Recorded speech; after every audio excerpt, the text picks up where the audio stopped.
सिंह पहुंचे हुए हैं, जो आज तीसरे परिवर्तन यात्रा की आगाज कर रहे हैं। तो कुछ ही समय में रथ को रवाना किया जाएगा। कुल 51 विधानसभा क्षेत्रों से होते हुए ये रथ गुजरेगा और जमकर जहां को बीजेपी का प्रचार प्रसार किया जाएगा, तो वहीं दूसरी ओर राज्य सरकार को भी घेरने की कोशिश की जाएगी। तो मंच से तस्वीरें आप देख रहे हैं। मंच पर तमाम बीजेपी के दिग्गज नेता आपको मौजूद नजर आ रहे होंगे। इस परिवर्तन की आवाज को राज्य के जन जन तक पहुंचाने के लिए आह्वान करने हमारे बीच में पधारे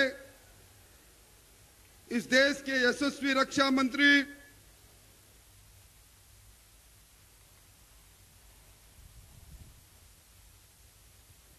जिनके नेतृत्व में हिंदुस्तान की सेना तो तीसरी ये यात्रा है। इससे पहले सबसे बड़ी सेना बन गई हो चुकी है, जिनके नेतृत्व में आज 80 देश।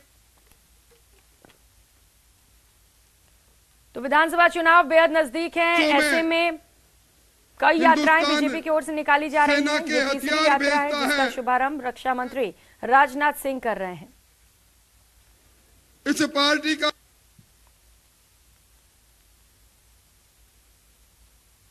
इस विशाल परिवार का राजस्थान में अगुवाई करने वाले हमारे प्रदेश अध्यक्ष सीपी जोशी साहब, हमारे प्रभारी अरुण सिंह जी, आदरणीय जोशी जी, अभी अभी जिनका शानदार उद्बोधन सुना गजेंद्र सिंह जी, आदरणीय वसुंधरा जी, भाई कैलाश जी, और हमारे बीच में हमारे पूरे राजस्थान में जिनको आधुनिक अंबेडकर के नाम से दुनिया जानती है, ऐसे हमारे विधि मंत्री अर्जुन जी, भाई देवजी भाई, भागीरथ जी, प्रतापपुरी जी, सांग सिंह जी, और आज इतनी बड़ी संख्या में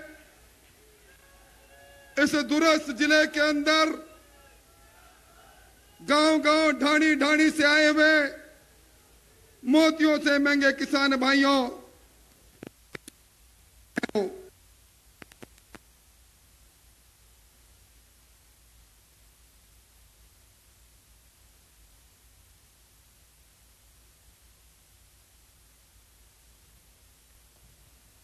तो मंच से तस्वीरें आपको दिखा रहे हैं। 2 सितंबर से प्रचार प्रसार का शंखनाद कर दिया गया। भाजपा के राष्ट्रीय अध्यक्ष जेपी नड्डा ने सवाई माधोपुर से परिवर्तन संकल्प यात्रा को रवाना किया। इसके बाद दूसरी यात्रा भी शुरू की गई। इसका शुभारंभ गृह मंत्री अमित शाह ने किया। आज तीसरी यात्रा की शुरुआत हो रही है। कुछ ही समय में रक्षा मंत्री राजनाथ सिंह इस रथ को रवाना करेंगे। विधानसभा चुनाव अब बेहद नजदीक है, ऐसे में तैयारियां की जा रही हैं लगातार बीजेपी की ओर से, और किस तरीके से राज्य सरकार की नाकामियों को जनता के सामने लाया जाए, इसी को लेकर ये यात्रा शुरू की गई है।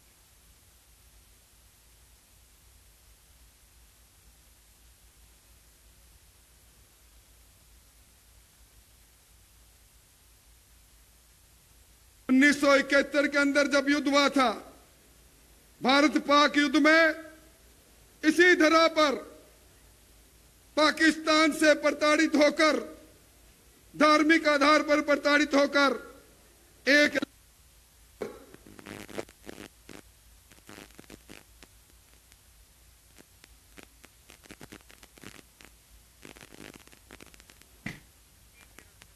तो राजस्थान विधानसभा के सभी 200 सदस्यों को चुनने के लिए नवंबर-दिसंबर 2023 में चुनाव आयोजित होने वाले हैं। चुनाव में बेहद कम वक्त है। भाजपा ने मतदाताओं तक अपनी बात पहुंचाने के लिए राजस्थान में 4 परिवर्तन संकल्प यात्रा निकालने का फैसला किया। आज तीसरी यात्रा की शुरुआत हो रही है।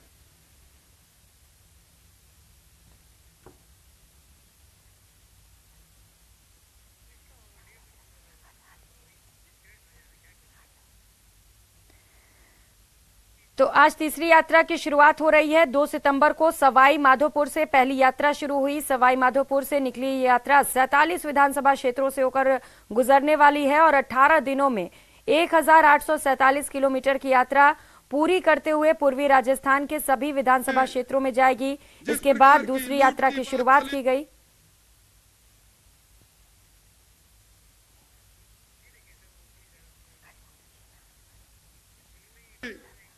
हमारे सबके लिए चिंता की बात है। राजस्थान की सरकार को हम लूट और झूठ की सरकार यूं ही नहीं कहते। आज यहां नाचना और मोहनगढ़ के अंदर लोग धरने पर बैठे हैं। वो 28,000 बीघा जमीन कौन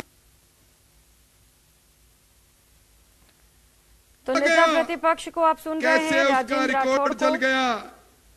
इस रिकॉर्ड जलने वाली कांग्रेस को जलाने का संकल्प क्या हम नहीं लेंगे? क्या कारण रहा? प्रधानमंत्री जी ने सुरक्षा चक्र दिया था यहां के किसानों को, प्रधानमंत्री फसल बीमा के नाम पर। अरे कौन वो शक्तियां हैं जो फर्जी नामों से 340 करोड़ रुपए का किसान बीमा का उस किसान की मुआवजे की राशि को हड़प ले जाए? और मैं समझता हूं भाइयों, ये लाल डायरी की सरकार है, ये नाथी का बाड़े की सरकार है, यह अखंड भ्रष्टाचार में डूबी सरकार है।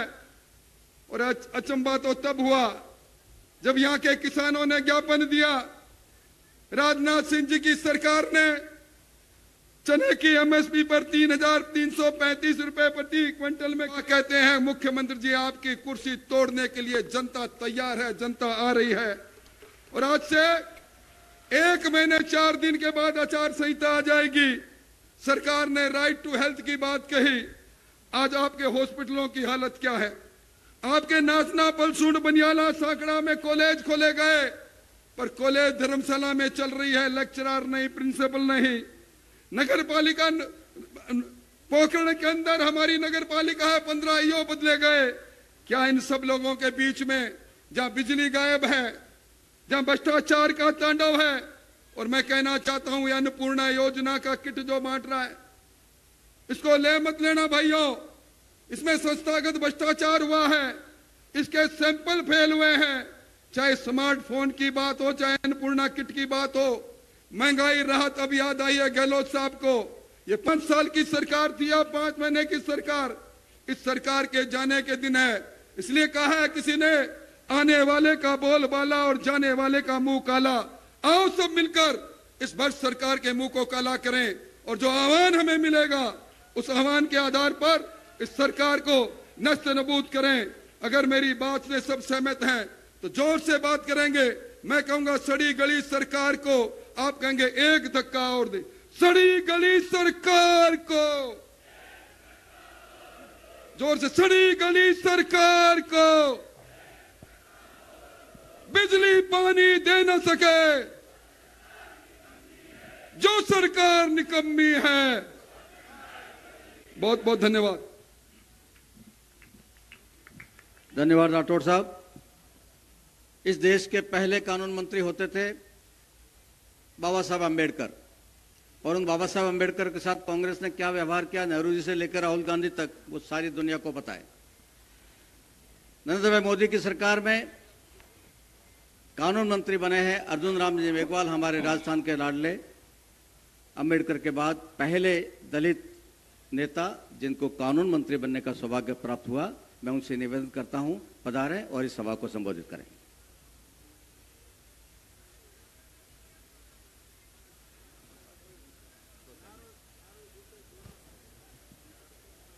देखिए, सम्मानित मंच, आपको आदरणीय राजनाथ सिंह जी को सुनना है। मैं आपके बीच में ज्यादा समय नहीं लेता। ये बाबा रामदेव जी की धरती है, और इस धरती से आज आगाज हो रहा है। ये भक्ति और शक्ति की धरती है। और जो बाबा रामदेव जी ने किसी जमाने में, मैं यहां आता रहता हूं, अधिकतर मेघवाल समाज के लोग भी यहां काफी संख्या में आए हैं और वो रहते भी हैं यहां। वो कहते हैं हम 2 बाबा को जानते हैं, एक तो बाबा रामदेव जी को और एक बाबा भीमराव अंबेडकर जी को, जिन्होंने हमारा उद्धार करने का काम किया। आपके बीच में हमारे प्रहलाद जोशी जी भी आए हैं, मेरे सीनियर मंत्री हैं। मैं सबका नाम नहीं लेते हुए एक अपील आपके करने बीच में आया हूं। मैं घूमता रहता हूं, गजेंद्र सिंह जी को, कैलाश जी को इन चीजों को पता है, अरुण सिंह जी को जानकारी है, सीपी जोशी जी को भी। मैं घूमता रहता हूं, लोग भ्रम फैलाते हैं कांग्रेस के। क्या अगर बीजेपी आ गई तो रिजर्वेशन समाप्त कर देगी। मोदी जी 13-14 साल करीब गुजरात में सीएम रहे, 13 साल के आसपास, 10 साल पीएम बन के हो, 23 साल का उनका सार्वजनिक जीवन है। कभी आरक्षण समाप्त करने की उन्होंने बात की, लेकिन कांग्रेस वाले भ्रम फैला रहे हैं। दूसरा भ्रम फैला रहे हैं कि अगर बीजेपी आ गई राजस्थान में तो ये संविधान को खत्म कर देगी। एक ऐसे हमारे मुखिया हैं, और इनका वसुंधरा जी को भी पूरा पता है क्योंकि उन्होंने भी उनके साथ काम किया है। ऐसे हमारे मुखिया हैं कि जब वो सीएम थे गुजरात के, तब संविधान को हाथी पे रख करके एक शोभा यात्रा निकाली, और 2019 में जब यहां दोबारा प्रधानमंत्री बने तो संविधान को नमन किया। ऐसे प्रधानमंत्री जी के लिए ऐसी बातें बोल रहे हैं, इसलिए अशोक गहलोत की सरकार को तो उखाड़ के फेंकना। इसलिए मैं कहूंगा, एक नारा जो राजेंद्र राठौड़ साहब ने कहा है, मैंने सीखा तो शुरू में ही है वो नारा, मारो भचीड़ो जोरा सूर लारो छूटे, मारो भचीड़ो जोरा सू, मारो भचीड़ा जोरा सू। जय बाबेरी। हम भारतीय जनता पार्टी के कार्यकर्ता हैं और हमको याद है, हमसे पहले हम जाने जाते थे, इससे पहले भारतीय जनसंघ के रूप में। भारतीय जनसंघ को खड़ा करने में, मजबूत करने में, आगे बढ़ाने में, भारतीय जनसंघ के नेताओं को आगे बढ़ाने में स्वर्गीय राजमाता विजया राजे सिंधिया जी का योगदान कोई भूल नहीं सकता। और इसलिए इस मौके पर मैं उनको श्रद्धापूर्वक याद करता हूं एक दोहे के माध्यम से। विजया राजे सिंधिया ने करके बलिदान, सींचा था जनसंघ को अपना बेटा मान। ऐसी स्वर्गीय राजमाता जी के सुपुत्री हमारे बीच में विराजमान है। हमारी लोकप्रिय नेता, यशस्वी पूर्व मुख्यमंत्री, वर्तमान में राष्ट्रीय उपाध्यक्ष आदरणीय वसुंधरा राजे सिंधिया जी से निवेदन है,